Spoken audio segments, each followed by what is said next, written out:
Hello sir, आप देख रहे हैं आज तक, आपके साथ मैथ्स सही जानकारी। स्वागत है आपका दुनिया आज तक में। दुनिया जो है बड़ी खबर, इस बुलेटिन में हम आपको दिखाएंगे, लेकिन उससे पहले नजर दुनिया टॉप 10।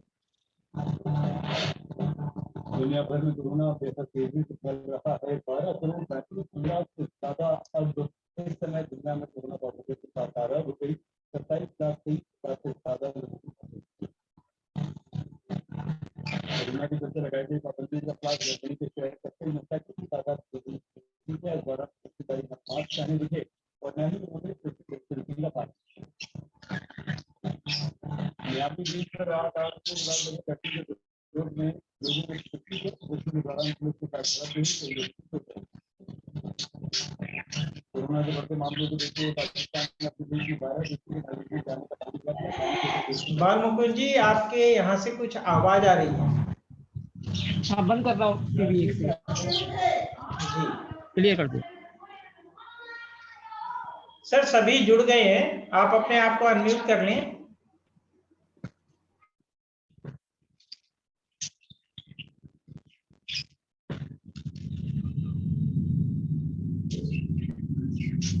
सर आप अपने आप को अनम्यूट करें, आपका माइक। जी आ गया मेरे ख्याल से, अब ठीक है ना। चलिए, अब हम बात कर रहे थे कि अड़चनों की बात कर रहे हैं कि विवाह होने की। यदि सप्तम भाव पर मंगल स्थित हो या शनि स्थित हो, मंगल स्थित सप्तम पर होने पर मंगली के योग बनता है तो ठीक है, वो विवाह में अड़चनों का देरी का कारण तो था। लेकिन मंगल या शनि में से कोई भी ग्रह स्थित हो और उस पर, जैसे यदि शनि स्थित है तो उस पर मंगल की दृष्टि आ जाए, या मंगल स्थित है तो उस पर शनि की दृष्टि आ जाए, वह भी विस्फोटक स्थिति देते हैं, वह भी विवाह में अड़चन देने वाले होते हैं। ना कि जो आज के समय में मैं उनका गुणगान बखान क्या करूं, जो थोड़ा मंगली कह देते हैं, मंगल की दृष्टि आ रही जी कैंसिल हो गया, या शनि की दृष्टि आ रही कैंसिल हो गया, तो नहीं भैया कैंसिल नहीं हो रहा है, वो बाधा देने वाला योग बनता है। मंगल पर शनि की दृष्टि सप्तम पर भाव में आए, या सप्तम भाव पर मंगल स्थित हो, तो शनि स्थित हो तो मंगल की दृष्टि आए, कैसा भी दोनों में कोई भी आए, वो भी विवाह में बाधा देने वाला, अड़चन देने वाला, डिनायल जैसी पोजीशन भी बताते हैं। ठीक है, तो अब ये बात हमने जानी। अब एक बात और है, सप्तमेश। सप्तमेश ये नपुंसक ग्रहों से संबंध बनाता हो द्वादश भाव में, अर्थात सप्तमेश द्वादश भाव में स्थित हो और उस पर नपुंसक ग्रहों से संबंध बनते हो। नपुंसक ग्रह कौन है? बुध या शनि। सप्तमेश का संबंध द्वादश में स्थित होकर शनि या बुध से बनने पर भी विवाह, वैवाहिक कार्य, वैवाहिक सुखों में अड़चन देने वाले होते हैं। उस जातक जातिका को विवाह करने का मन ही नहीं करता, संबंधों का मन ही नहीं करता। अब ये तो थी बात है, मुझे उम्मीद है आप जानते हैं, पर इसको थोड़ा सा हम रिकलेक्ट करते हैं, रिफ्रेश करते हैं, तो हमारी बातें कुछ और समझ में आती। अब और अड़चन क्या हो सकती है विवाह की? कई बार ऐसा होता है कि विवाह का प्रपोजल आता है और उसी परिवार में सहोदर मीन्स रियल ब्रदर सिस्टर है, रियल भाई बहन है, उससे बड़े एक दो और हैं, या एक ही है, या छोटे हैं, किसी भी वजह से, स्थिति से, परिस्थिति से उनसे बड़े की मैरिज नहीं हो पा रही हो, तब वो छोटे के ध्यान नहीं देते। उस केस में क्या होता है, उसका समय भी उसका में निकल जा रहा होता है और अल्टीमेटली दो ही काम होते हैं, या तो दोनों ही अविवाहित रह जाते हैं, या दोनों की बहुत लेट मैरिज हो जाती है, या नहीं भी होती है, और या फिर अल्टीमेटली चाहे पेरेंट्स ही हों, वो जो बड़ा भाई बहन है वही हों, या छोटा ही है, वो हार के कहते हैं भैया इसकी तो करो या मेरी तो करो। तो यह योग हम कैसे देखें? बहुत आसान सा ये जो अब जो बात कह रहा हूं, या आपसे बात करते हुए मेरे दिमाग में आई, मैंने कुछ कुंडली ऐसे देखी थी, मुझे ध्यान आ रहा है कई साल पहले, तो उसी को मैं आपके सामने बता रहा हूं। और ये बात सही है कि शायद ही इस बात को विद्वानों ने कभी नोट किया हो। अगर किया भी हो तो प्रयोग में किया हो या किसी ने मुझे बताया तो नहीं, मैंने किसी ने ऐसे बात की तो नहीं। क्या बात थी? अब भाई बहनों की वजह से भी तो डिले हो सकती है, अड़चन हो सकती है। तो बड़े भाई बहनों की देखिए ना, बड़े भाई बहनों के संबंध उस जातक की कुंडली में सप्तमेश से या शुक्र से खराब हो, सप्तमेश सप्तम भाव के स्वामी शुक्र, इसलिए शुक्र विवाह के कारक हैं। बड़े भाई बहन सप्तमेश या शुक्र को पीड़ित करते हो, पीड़ा देते हो, तो उसके विवाह में, वैवाहिक संबंधों में परेशानी अवश्य आती है। अब बड़े भाई बहन के जो कारक कौन है? ज्योतिष में भाई कहा गया तो बहन का भी मतलब वही है, गुरु महाराज। गुरु महाराज शत्रुवत व्यवहार कर रहे हो, पीड़ा दे रहे हो, किसको? शुक्र को या सप्तमेश को। और विशेषतः वो संबंध कहीं सप्तम भाव में बन जाए, द्वादश भाव में बन जाए, तो विवाह में अड़चन देने का एक कारण यह भी बनता है। अगर आप लोगों ने नोटिस किया तो ठीक है, नहीं तो इसको भी नोटिस कीजिए आप। कुंडली आते ही देखिए, अड़चनों के कारण हमने ढूंढे। हम ट्रबल जो है ना, उसको रीजन देख रहे हैं, उसका डीप कॉज क्या है, रूट क्या है उसका, कैसे उसको ध्यान में रखें, कैसे उसको चेक करें, ये कारण। अब इसके अलावा एक और हम बात इसमें वैल्यू एडिशन करके देखते हैं, अर्थात जो बड़े भाई बहन है उसी की बात छोटे भाई बहनों की वजह से तो नहीं हो रहा क्या? कई बार ऐसा भी हुआ, अरे यार छोटे की तो हो गई, उसने जल्दी कर ली, उसने कहीं किसी भी अपने रिश्ते नाते में कर ली, अपने अफेयर से कर ली, दूसरी जाति की कर ली, दूसरे देश की कर ली, दूसरे संप्रदाय की कर ली, उसका लांछन लग गया, बड़े को नहीं हुआ, जबकि बड़े का टाइम सही था, उसका विवाह का भी समय था, योग भी था। फिर क्या हुआ? छोटे भाई, वही जो संबंध गुरु की वजह से खराब, सप्तम सप्तमेश शुक्र से थे, यदि मंगल की वजह से भी सप्तम सप्तमेश शुक्र की वजह से हो, तो छोटी भाई बहनों की वजह भी उस जातक जातिका के विवाह में, व्यवहारिक कार्यों में, व्यवहारिक संबंधों में अड़चन बताता है। विवाह हो गया, उन छोटे की वजह से दिक्कत, ट्रबल हो गया। विवाह हो गया, बड़े की वजह से, गुरु की वजह से हो गया, छोटा हो तो मंगल की वजह से हो गया। तो कितना कॉम्प्लेक्स चीज है, इसको सोचना, प्रयोग करना, यस, बहुत जरूरत होती है। और होता क्या है अल्टीमेटली, जरा सा थोड़ा कुंडली मिला दीजिए, क्या आप फीस भी देनी होगी, क्या पैसा भी लगता है, क्या दक्षिणा भी लगता है, क्या इस तरह की बात भी करते हैं।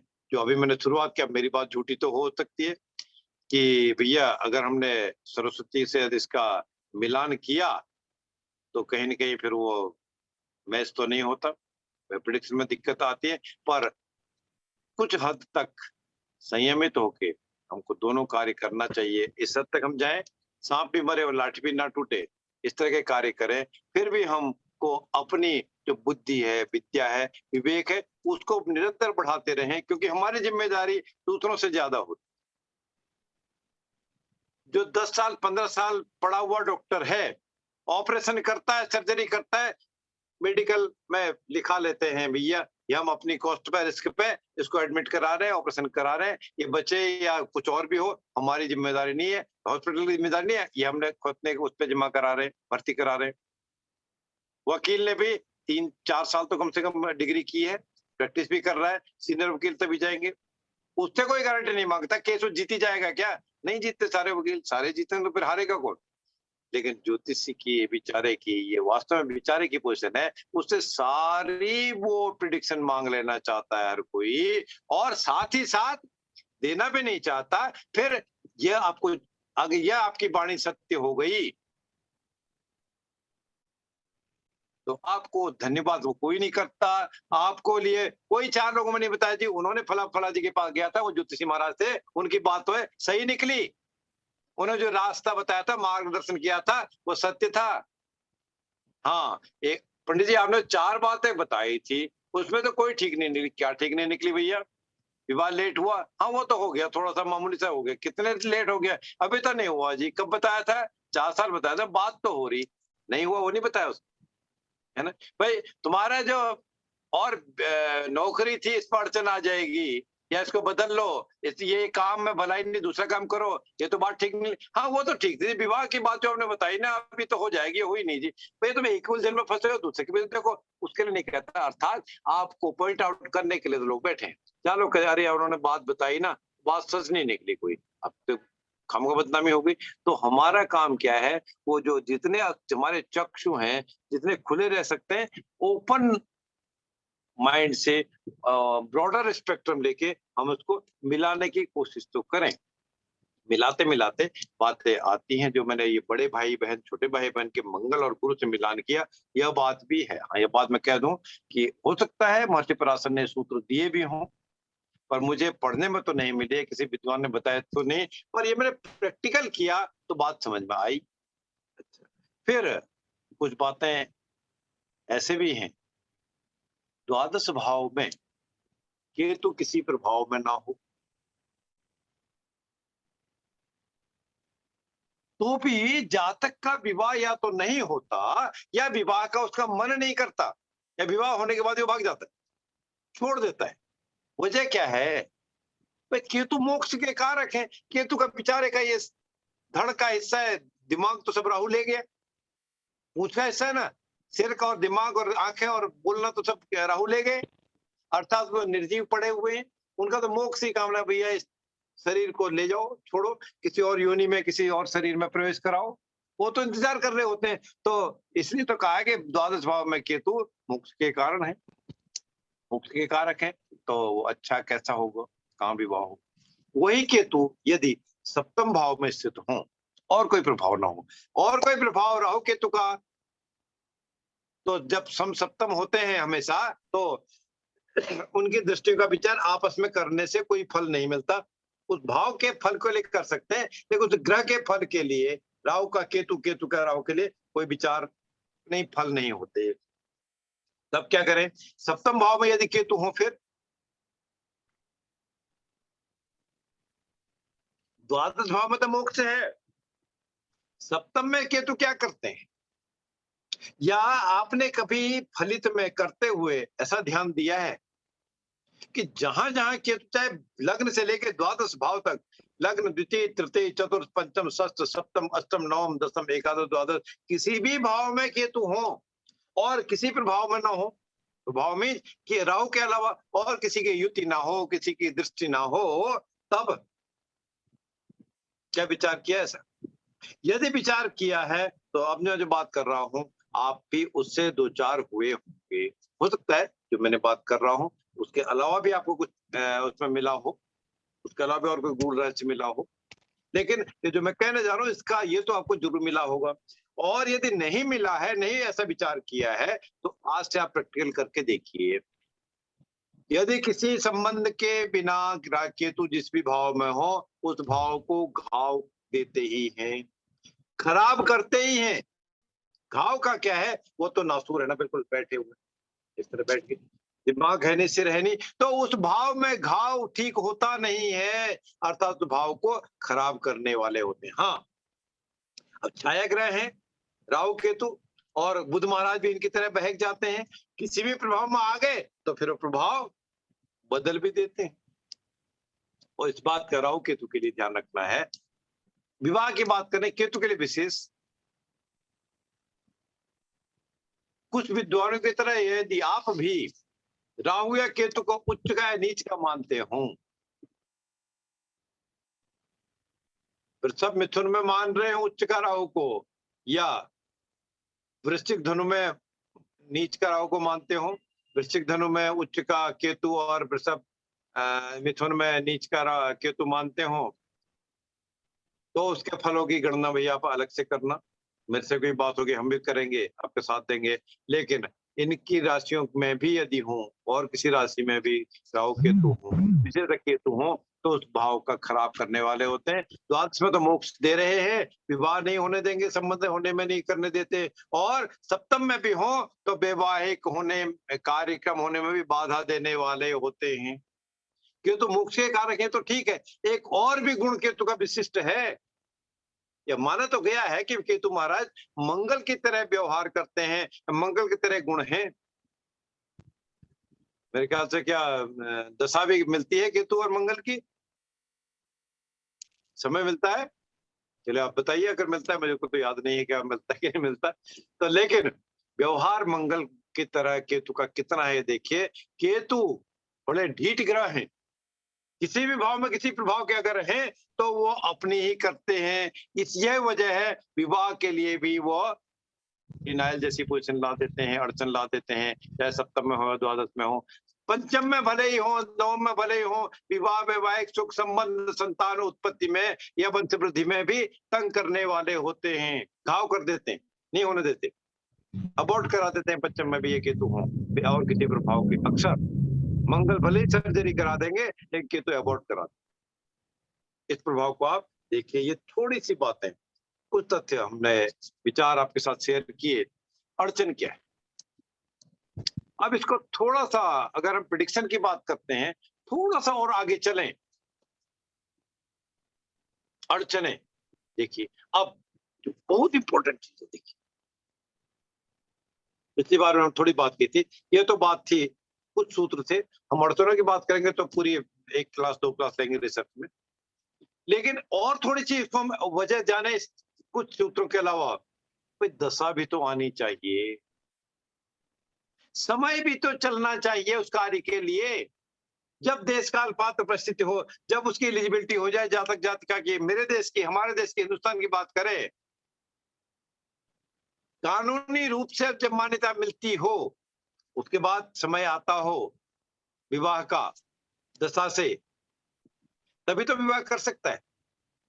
यदि समय आता ही हो 18 साल से पहले, वयस्क होने से पहले फीमेल का और मेल का 21 से पहले, तो कानूनी बाध्यता भी तो है, नहीं कर सकते। और ना तो कोई पेरेंट्स चाहते, ना बच्चे भी चाहते, लेकिन समय तो दशा तो तब आ गई।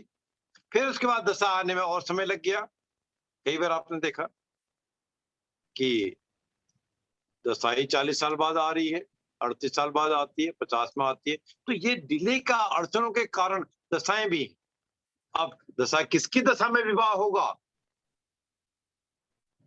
ये हमको बिल्कुल ध्यान रखना पड़ेगा। अड़चन की बात है ना, लग्नेश की दशा अंतरदशा आती हो, लग्नेश चाहे कोई भी ग्रह हो, चाहे बुध ही क्यों ना हो, सूर्य क्यों ना हो, या नपुंसक दूसरे का शनि क्यों ना हो बुध के अलावा, या राहु ही क्यों ना हो, लग्नेश और राहु दो ऐसे ग्रह हैं आपकी मनोकामना को पूरा करने वाले हैं। लग्नेश तो हमेशा बेनिफिक ही है, अशुभ स्थिति में भी वो शुभ प्रभाव देने वाले हैं, लेकिन राहु महाराज का तो काम बुद्धि का है ना, ये गले से ऊपर का हिस्सा है, सिर का हिस्सा है। तब क्या करते हैं, येन केन प्रकारेण, किसी भी तरह से वो कार्य को कर डालते हैं। तो राहु भी मटेरियलिस्टिक ग्रह है, वो भी दशा में काम कर देते हैं, अंतरदशा प्रत्यंतर दशा, महादशा और अंतरदशा। प्रत्यंतर को मैं सिर नहीं ले रहा हूं, उसका समय स्पेन ऑफ टाइम कुछ कम होता है, उसमें बातें चली नहीं मटेरियलाइज हो पाया, फुलफिलमेंट हो पाया, लेकिन उसके बाद फिर पता चला फिर विरोधी ग्रह क्या प्रत्यंतर आ गई, फिर बात हुई नहीं रहेगी। इसलिए महादशा और अंतरदशा डिनोट करनी चाहिए अपॉर्चुन टाइम, अप्रोप्रिएट टाइम, जो सही समय हो, कानूनी रूप से भी, शारीरिक रूप से भी, मानसिक रूप से भी, और किसी भी तरह से भी, तब उसका विवाह यदि नहीं आता हो तो अड़चने आएंगी। अभी चाहे हमने मान लिया योग भी है, दशा भी अंतरदशा भी डिनोट करती है, कई बार आ चुका मौका, लेकिन जो द्विग्रह गोचर है ना, डबल ट्रांजिट है। डबल ट्रांजिट कैसे गोचर, मुझे उम्मीद आप जानते हैं। शनि और गुरु दो ही ग्रहों से डबल ट्रांजिट देखा जाता है, क्योंकि मंद गति के ग्रह यही हैं, और कुछ भी कार्य कराने की शक्ति शनि और गुरु में है, क्योंकि यह गुरु भी 1 साल प्लस रहते हैं और शनि तो 30 साल तक निवास कर रहे हैं राशि में, 30 महीने तक, सॉरी। तब वो किसी भी भाव को, किसी भी भावेश को, किसी भी कारक को लंबे समय तक प्रभावित करते हैं, चाहे स्थिति से हो, चाहे युति से हो, चाहे दृष्टियों से हो। और यदि यह किसी जातक जातिका की कुंडली में जो अपॉर्चुन टाइम है, जो सही समय है, उस समय उसका सप्तम भाव, द्वादश भाव एक्टिवेट नहीं होता है, दशा भले ही हो, तब भी उसको दिक्कत होती है। हाँ, हम साथ में एक चीज और मिला लेते हैं, सप्तम द्वादश तो एक्टिवेट होना ही चाहिए। अगर इनके अलावा पंचम एक्टिवेट हो रहा हो, सप्तम द्वादश नहीं हो रहा हो, तब भी विवाह होने की संभावना तो बनती है, या किसी वजह से बच्चे के अडॉप्ट करने की, बच्चे का प्रेगनेंसी होने की, कहीं भी बच्चा होने की संभावना बनती है। और ये द्विग्रह गोचर डबल ट्रांजिट शनि गुरु का प्रभाव भी यदि सप्तम पंचम द्वादश में नहीं आता हो, तो वह भी विवाह में अड़चन की संभावना को और अधिक बता। हमने थोड़े से योग किए, थोड़ा अब दशा से मिला लिया, गोचर भी मिला लिया। एक दो बातें और मैं इसमें जोड़ना चाहता हूं, फिर मैं ओपन फोरम रख दूंगा आज के लिए कि आपके सुझाव जो आप कहेंगे उनको हम आमंत्रित करेंगे, सुनेंगे और यथासंभव आपकी क्वेरी का हम उत्तर भी देने की कोशिश करेंगे। रेगुलर क्लास आने वाले हफ्ते से जो होगी उससे पहले वो क्या होगा। पिछली बार भी मैंने कहा था, एक प्रिडिक्शन जब हम करते हैं ना, एक महर्षि पराशर के बाद एक और ऐसे विद्वान हुए हैं, उनका नाम था जैमिनी ऋषि, महर्षि जैमिनी ऋषि या महर्षि जैमिनी। तो जैमिनी पद्धति भी एक है। जिन लोगों ने, विद्वानों ने, मेरे मित्रों ने, आप सबने यदि पढ़ी है तो ठीक है, नहीं भी पढ़ी है, उसको जो विवाह या किसी भी प्रिडिक्शन में यूज करने के लिए एक बहुत आसान सी पद्धति है, उसके लिए मैं बता दूं। हालांकि मनोज जी बहुत विद्वान है, बहुत सारी बातें जानते हैं, बताते भी हैं, संपर्क में आप रहेंगे तो। मैं उसको जैमिनी पद्धति की बात करूं, उसमें जैसे अभी हमने बात की थी कि सप्तम भाव के स्थिर कारक, एकादश भाव के स्थिर कारक, पंचम के स्थिर कारक, नवम के स्थिर कारक, अर्थात पराशर ऋषि में के आदेशानुसार हर भाव के कारक फिक्स हैं। लेकिन जैमिनी में क्या है, जैमिनी के चर कारक है, मूवेबल कारक, हर भाव के अलग अलग कारक हैं। अब भाव के कारक नहीं है उसमें, भाव के कारक पराशरी पद्धति में है, जैमिनी के चर कारक है। कुछ चीजें उन्होंने अलग अलग दे दी, 7 ग्रहों को कारकत्व दे दिया। चर कारक और स्थिर कारकों में फर्क क्या है? चर कारक ऐसे हैं, एक के लिए सूर्य जो सबसे इंपॉर्टेंट प्लैनेट हो सकता है, वो उसका आत्मकारक हो सकता है। आत्मकारक जैमिनी जानते हो, समझ गए होंगे तो क्या कहना चाह रहा हूँ। जैमिनी में 7 कारक दिए हैं। आत्मकारक सबसे अधिक अंशों वाला ग्रह, अर्थात जिस ग्रह के मैक्सिमम अंश हो, सबसे ज्यादा डिग्रीज हो, उसके पास यह माना गया है कि सबसे ज्यादा एक्सपीरियंस है। तो जिसके पास सबसे ज्यादा एक्सपीरियंस है, उसकी तो इंपॉर्टेंस है ना, उसको आत्मकारक कहा गया है। वो लग्नेश की तरह कार्य करता है। उसकी जब जब दृष्टि जहां जहां आएगी, उस ग्रह की जब जब दशा आएगी, जब जब उस ग्रह का दृष्टियां पड़ेगी, उससे संबंधित कार्य होगा, या उस कार्य को आगे बढ़ाने में लग्नेश की तरह वो आत्मकारक ग्रह मदद करने वाले होते हैं।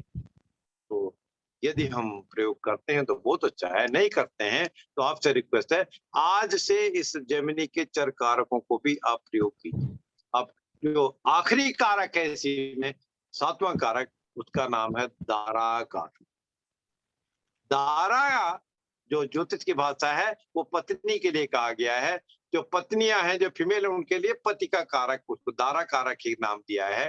जो सबसे अधिक अंशों के थे, सबसे एक्सपीरियंस थे, वो क्या थे? आत्मकारक।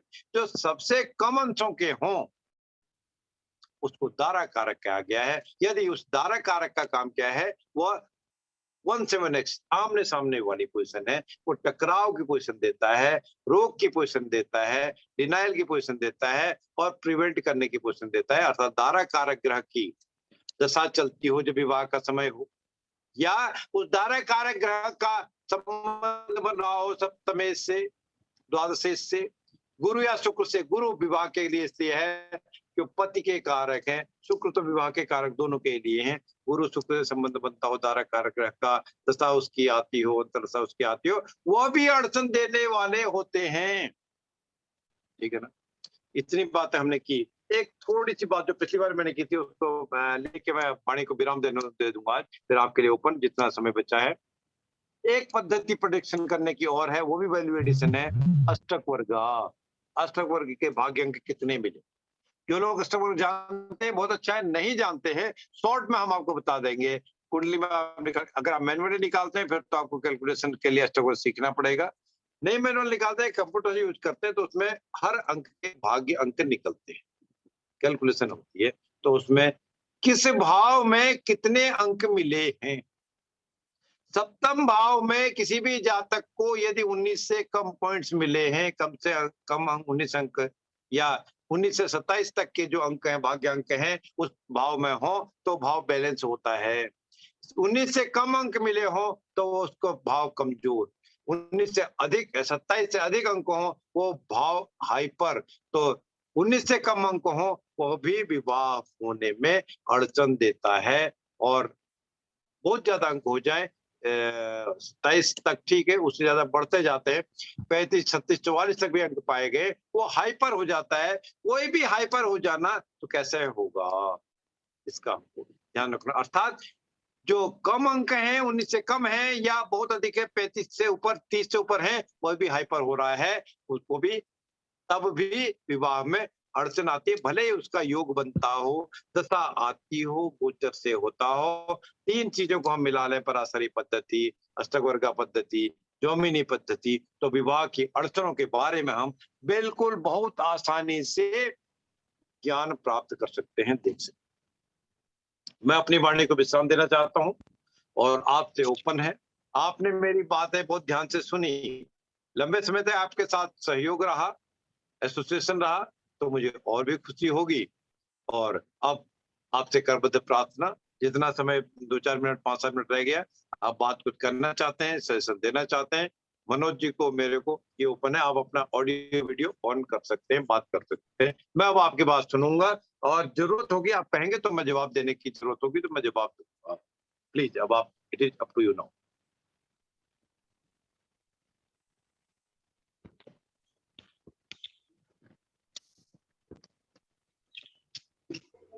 सभी अपने आप को अनम्यूट कर लें और जो आज हम जिस क्लास की शुरुआत करके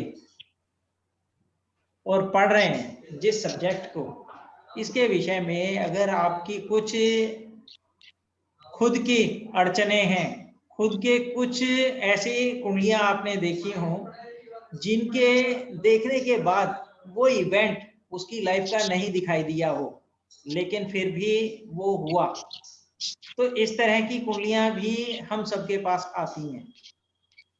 यदि ऐसी कोई स्थिति है तो आप सब शेयर कर सकते हैं।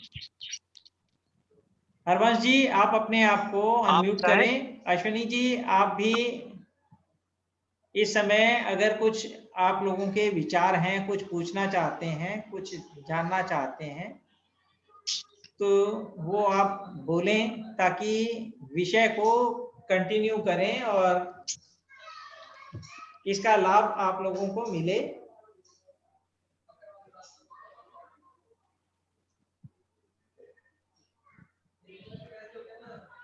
यदि मैं एक और वैल्यू एडिशन कर दूंगा, यदि कोई तुरंत ध्यान नहीं भी आ रहा हो, आप उसको नोट करके रेडी करके रख सकते हैं। हम जब भी जल्दी मिलेंगे तो आप तब भी शेयर कर सकते हैं। हाँ, और यह मेरी बात करते हुए आपको लगता है बहुत फास्ट हो गया या कुछ अर्थ का अनर्थ हो रहा हो, अनर्गल हो रहा हो, तो भी आप बिल्कुल ओपन आप कह सकते हैं, मेरे को टोक सकते हैं, बता सकते हैं।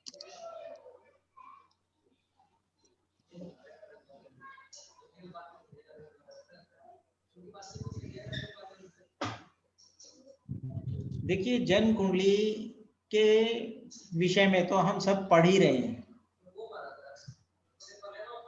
और सारे ही ज्ञानवान हैं, किंतु सप्तम भाव अगर हमने देखना शुरू किया है तो सप्तम भाव केवल विवाह के लिए ही नहीं है,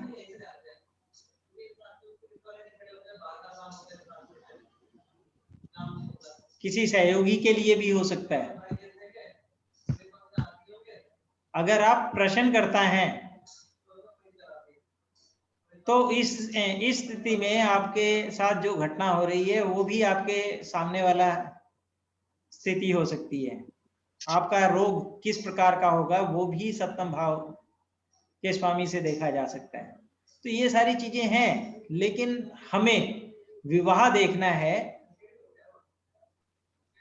सिर्फ और सिर्फ विवाह देखना है। इसमें नक्षत्रों का क्या रोल है, इसमें ग्रहों की क्या स्थिति हो सकती है, विवाह के योग क्या हैं। क्योंकि जब हम किसी भी जन्म कुंडली के विषय में देख रहे होते हैं तो हमारे विचार बहुत सारे प्रश्नों के साथ कहीं ना कहीं अवरुद्ध हो रहे होते हैं।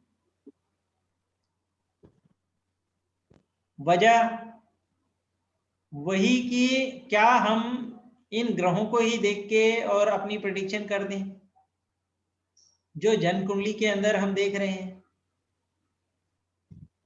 या इसके साथ हम वर्गों को भी देखें। क्योंकि सप्तम भाव की स्थिति आपने लगन में देखी, यही स्थिति आप अगर सप्तमेश की नक्षत्र के अनुसार नवांश में जाके देखेंगे तो आपको और ज्यादा पिक्चर क्लियर हो जाएगी। सप्तमेश नवांश में कहां स्थित है और उस पे किस तरह की उसकी स्थिति है, ये भी एक विशेष स्थिति बनती है। अगर वो लगन कुंडली में तो मित्रों के साथ है और बहुत अच्छी स्थिति में है, किंतु जैसे ही नवांश में जाता है उसकी स्थिति जो है बद से बदतर हो जाती है, तो पारिवारिक स्थिति वहां पे भी वही दिखाई देगी। अब कई बार होता क्या है कि आप जन्म कुंडली देख रहे होते हैं और जन्म कुंडली के अकॉर्डिंग दिखाई देता है कि कहीं ना कहीं कुछ परेशानी है। उस स्थिति में आप अष्टक वर्ग को भी जरूर देखेंगे। अष्टक वर्ग क्या कहता है, किसकी कक्षा में कौन सा ग्रह प्रवेश कर रहा है, जिस समय आपका विवाह हुआ वो तिथि क्या थी, किस नक्षत्र में आपका विवाह हुआ था। ये सारी बातें हमारे शोध का विषय रहेंगी। आप में से जो भी कुछ पूछना चाहता है तो आप कंटिन्यू कर सकते हैं, आप बात कर सकते हैं, अनम्यूट करें अपने आप को।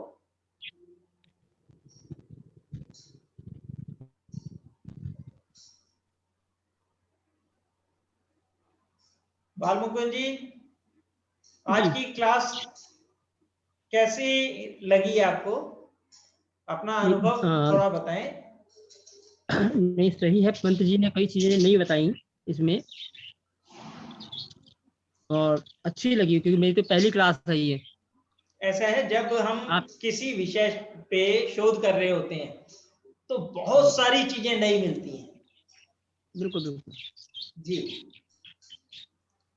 अच्छी लगी, बढ़िया है जी।